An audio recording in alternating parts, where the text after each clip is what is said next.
Kita lanjutkan diskusi berikutnya, yaitu mengenai pembuatan larutan buffer. Nah, bagaimana jika suatu larutan ditambah dengan asam, basa, atau air? Ternyata bila ke dalam suatu larutan ditambahkan asam kuat atau basa kuat, maka pH-nya akan berubah secara drastis. Misalnya ke dalam 5 ml air ditambahkan 17 tetes larutan NaCl 0,1 m, maka pH air akan berubah dari netral menjadi sekitar 2. Kemudian bila ke dalam larutan tersebut ditambahkan larutan NaOH 0,1 m sebanyak 19 tetes, maka pH larutan tersebut akan melonjak bahkan sampai sekitar 11. Larutan buffer atau larutan penyangga atau larutan dapar adalah sistem larutan yang dapat mempertahankan pH lingkungannya dari pengaruh seperti oleh penambahan sedikit asam atau basa kuat atau karena adanya pengenceran. Sistem buffer terdiri atas dua komponen, yaitu komponen pelarut berupa air umumnya, dan yang kedua adalah komponen zat larut. Nah, untuk komponen zat larut ini variannya bisa asam lemah dan garam kuatnya, atau basa lemah dan garam kuatnya, atau sepasang asam dan basa konjugat, atau juga sepasang pemberi dan penerima proton.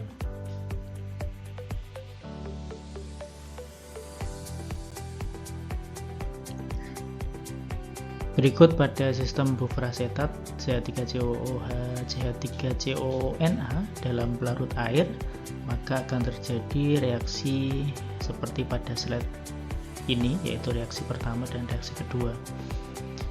Spesi kimia pada sistem buffer seperti pada buffer asetat tersebut, maka yang terlibat dalam keseimbangan dinamiknya adalah hanya reaksi yang pertama, atau biasa disebut sebagai reaksi keseimbangan ionisasi asam asetat. Nah, berdasarkan pada teori asam basa Bronsted-Lowry, persamaan reaksi pertama dapat ditulis juga sebagai persamaan di reaksi ketiga. Kemudian penambahan oleh sedikit asam kuat, yaitu ion H+, menyebabkan keseimbangan bergeser ke arah kiri dalam pembentukan asam lemah, sedangkan penambahan basa atau H- menyebabkan keseimbangan bergeser ke arah kanan, pengurangan asam lemah. Jadi penambahan dalam jumlah kecil ini tidak akan mengakibatkan perubahan yang berarti terhadap konsentrasi H+ atau pH dari larutan buffer asetat. Nah, kerja sistem buffer lainnya analog seperti kerja buffer asetat ini. Berdasarkan pada alasan ini pula, kemampuan sistem buffer untuk mempertahankan pH lingkungannya juga terbatas, yakni bergantung pada kuantitas dan sifat komponen terlarutnya, yaitu asam lemah atau basa lemah, dan garam kuatnya atau asam basa konjugasinya.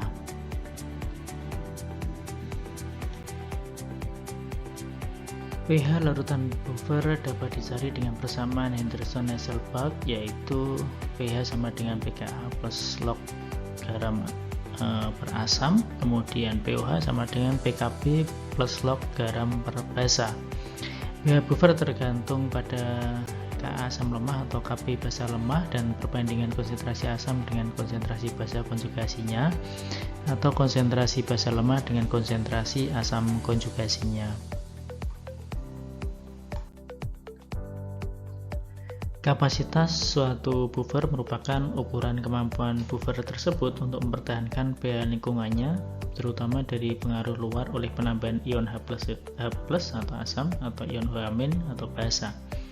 Yang paling menentukan kemampuan buffer ialah kuantitas atau konsentrasi masing-masing campurannya, misalnya asam atau basa lemah dan garam kuatnya, atau asam dan basa konjugatnya. Makin tinggi konsentrasi zat-zat ini, maka makin tinggi pula kapasitas buffer itu untuk mempertahankan pH-nya terhadap pengaruh dari luar. Kita bisa melihat simulasi atau contohnya pada tabel yang ada di slide ini, yaitu pH buffer dan perubahan pH oleh penambahan asam basa pada buffer asetat.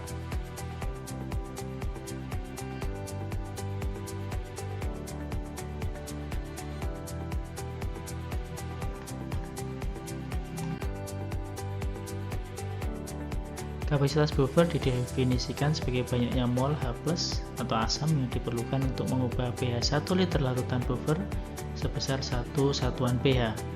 Nah, kita akan coba melihat contoh penghitungan terhadap kapasitas buffer asetat A seperti yang ada di slide sebelumnya tadi.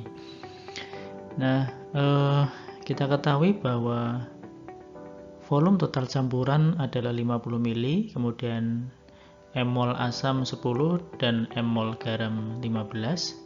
Maka untuk buffer asetat A diperoleh perhitungan seperti berikut ini.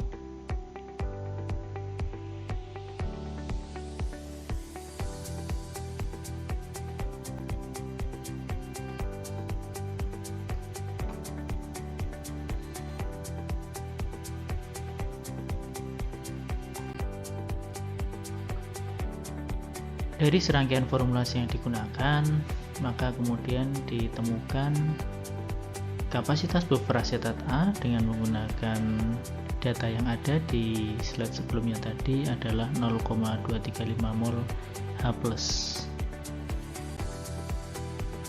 Nah, jika buffer asetat A diperkirakan terhadap basa, maka kapasitasnya adalah 1,873 mol OH- atau analog untuk kapasitas buffer asetat B adalah 0,059 mol H+ atau asam atau 0,464 mol OH- atau basa. Berarti buffer asetat A ini memiliki kapasitas yang lebih tinggi dari buffer asetat B di dalam mempertahankan pH lingkungannya.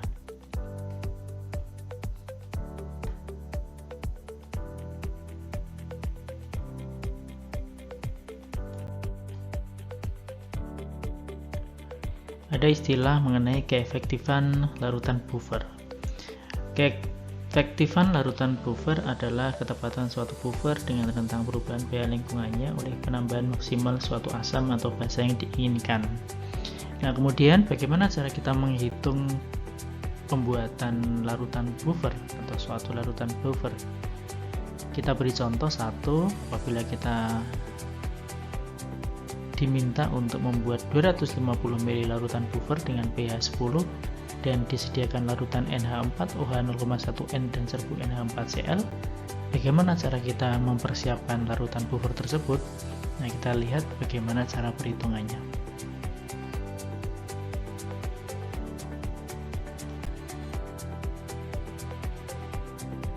Kita tulis dulu data-data yang diketahui, yaitu tujuan pH 10, maka pOH-nya adalah 4, kemudian pKb NH4OH adalah 4,75, molekul relatif NH4Cl adalah 53,49. Kita pakai persamaan seperti yang ada di slide ini.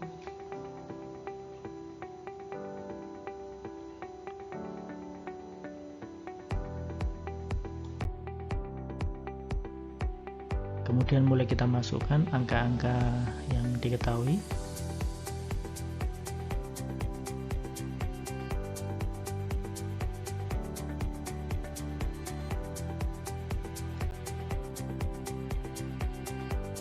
Dan kemudian kita coba rumuskan untuk preparasi pembuatan buffernya dengan menggunakan dua skema A dan skema B.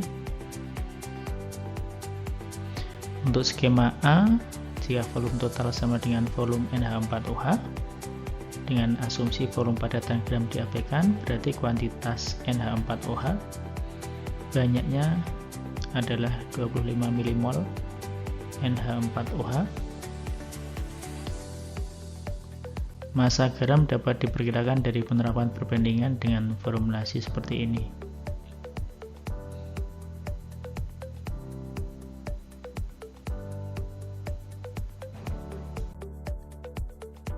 Opsi B, jika NH4OH 0,1N yang digunakan adalah 200 ml, lalu sejumlah garam dilarutkan dan selanjutnya volume akhir dijadikan 250 ml dengan menambahkan aquades, maka kita bisa juga formulasikan dengan menggunakan angka dan rumus seperti yang ada di slide ini, sehingga kemudian kita simpulkan untuk membuat larutan buffer dengan skema B ini kita lakukan penimbangan gram NH4Cl sejumlah 1,904 gram, kemudian kita larutkan dalam 200 ml NH4OH 0,1N, kemudian diencerkan dengan aquades sampai volume total 250 ml.